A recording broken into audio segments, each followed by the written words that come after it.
Hello programmers, welcome to my YouTube channel Techie project. So in this video I will show you the EEG based emotion recognition using machine learning. This project developed using Python programming language and Django framework used for the user interface.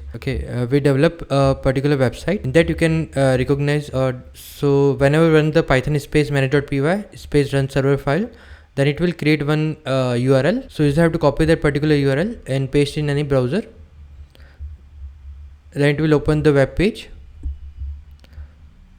So this will be the complete web page.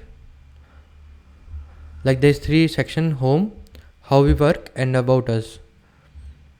Okay, let's go to the top of page.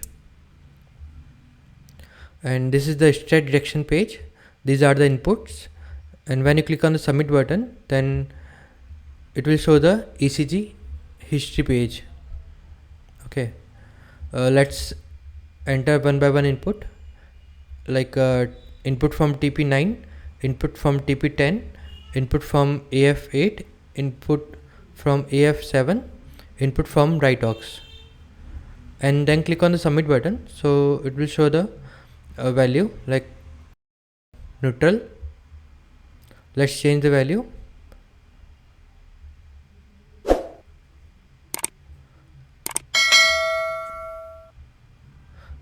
Okay, and then click on the submit button. So it will show the stressed as output. Okay, according to the user input, model will predict the output as stressed or neutral. So this will be the complete project. If you are in doubt, then you can comment in the comment section. Thank you friends for watching my video. If you need, then subscribe channel and share with a friend. Thank you.